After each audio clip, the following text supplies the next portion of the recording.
भगवद गीता अध्याय 4 ज्ञान योग श्लोक 18 से 19।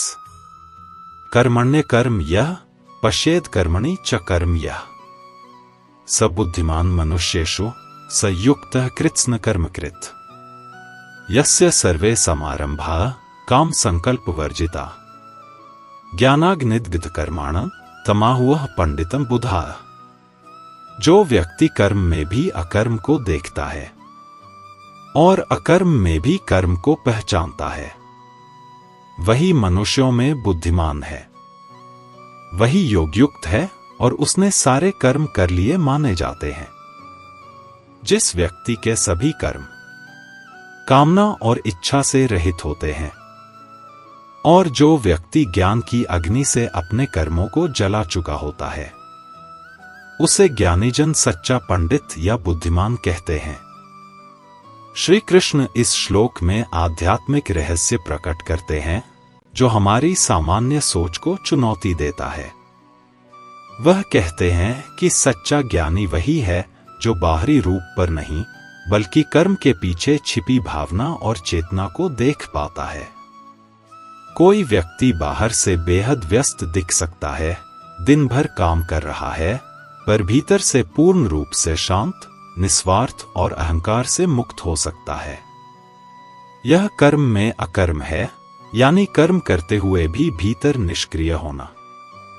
दूसरी ओर कोई बाहर से कुछ नहीं कर रहा, बस चुपचाप बैठा है, पर भीतर से उसका मन इच्छाओं, द्वेष, दिखावे और लालच में उलझा हुआ है। यह अकर्म में कर्म है, यानी दिखावे में निष्क्रियता पर भीतर सक्रियता। श्री कृष्ण यही सूक्ष्मता समझाना चाहते हैं कि कर्म केवल शरीर का कार्य नहीं है, वह मन की अवस्था भी है। असली प्रश्न यह है कि क्या कर्म में अहंकार है, क्या फल की अपेक्षा है, क्या करते समय पूर्ण जागरूकता है। जैसे एक मां अपने बच्चे को प्रेम से खिला रही है, बिना किसी अपेक्षा या प्रदर्शन के, वह कर्म करते हुए भी अहंकार रहित है, यही कर्म में अकर्म है। वहीं एक व्यक्ति जो शारीरिक रूप से कुछ नहीं कर रहा लेकिन भीतर से निरंतर वासना, क्रोध या इच्छाओं में उलझा है, वह अकर्म में कर्म कर रहा है। ज्ञानी व्यक्ति जो जागरूक होकर कार्य करता है पर स्वयं को कर्ता नहीं मानता, वही वास्तव में मुक्त होता है। इसके बाद श्री कृष्ण उस व्यक्ति की स्थिति बताते हैं जो कर्म करता है पर बंधता नहीं।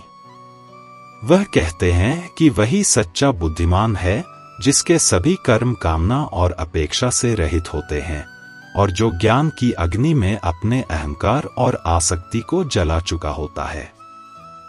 ऐसा व्यक्ति किसी फल की कामना नहीं करता, वह यह नहीं सोचता कि मैं यह कर रहा हूं ताकि मुझे यह मिले।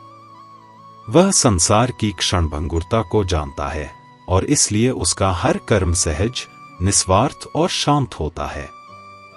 उसके कर्म ऐसे होते हैं जैसे सूखे पत्ते अग्नि में जो जलकर राख हो जाते हैं और पीछे कुछ नहीं छोड़ते। जैसे एक शिक्षक जो बच्चों को पढ़ा रहा है बिना किसी यश या लाभ की चाह में, या एक डॉक्टर जो किसी गरीब मरीज की सेवा कर रहा है केवल करुणा से प्रेरित होकर, या एक गृहस्थ जो परिवार के कर्तव्यों को पूरी जागरूकता और निस्वार्थता से निभा रहा है, ये सभी व्यक्ति कर्म कर रहे हैं पर बंध नहीं रहे। उनके कर्म शुद्ध हैं और आत्मा को स्वतंत्रता की ओर ले जाते हैं।